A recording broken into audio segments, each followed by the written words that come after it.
I have a pin on here, you would see. This young lady's name was Doris Mathias. And here today is her son, Dan Mathias. And amongst those family members here and her, as we honor them, we honor the entire 15,000 individuals who lost their lives. Believe it or not, Doris was 102 years old. Wow.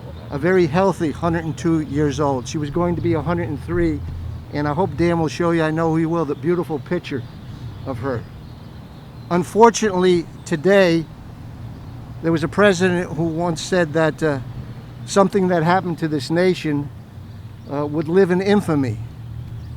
March 25th, 2020, March 25th, 2021, and all March 25th in New York State, I believe will live in infamy.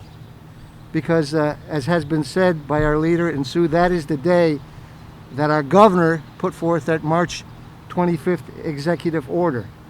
An order that lacked total common sense, lacked logic, lacked any understanding of what many times the chief executive said, we're going to follow the science.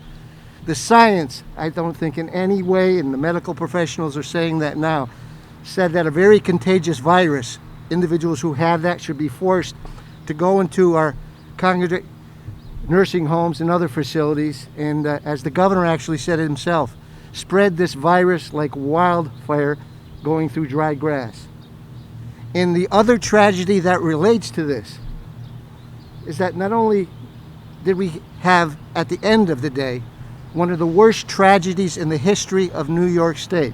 It can only be defined as that. 15,000 of our loving family members, our most vulnerable population, lost their lives. I believe the investigations will show that action on the 25th led to a great deal of that happening. But a part of that tragedy is a leader, is a chief executive, a man who got an Emmy for communicating, someone who will never get an Emmy for transparency, openness, and honesty, lied, distorted the truth, and really covered it up, as has been mentioned. Not only, I think, because he was going to be embarrassed, which he should be, not only because it might impact his reputation, but we know now from some of the investigation and the reports he was writing a book about a COVID slayer. But actually he was and became and is a COVID purveyor. And the sad tragedy is we're going to be coming together, and it's important that we do every March 25th to commemorate the beautiful, loving loved ones who contributed so much to the state of New York, keeping it the Empire State. And we're going to have to do that year in and year out because it's important to never forget. Just like that Pearl Harbor Day, this particular day we can never forget. And we have the Capitol building behind us. I believe we could have stopped this from happening. We could have stopped this from happening if the governor had listened to us and didn't wait till April 11th to say, wait a second, I'm going to change course. I'm going to say you must be tested before you go into a nursing home. You cannot go into a nursing home unless you test positive. And after he did that, he said, well, I didn't do that because my first March 25th executive order caused all that. But he never gave us an answer of why he really did that. But we know why he really did that.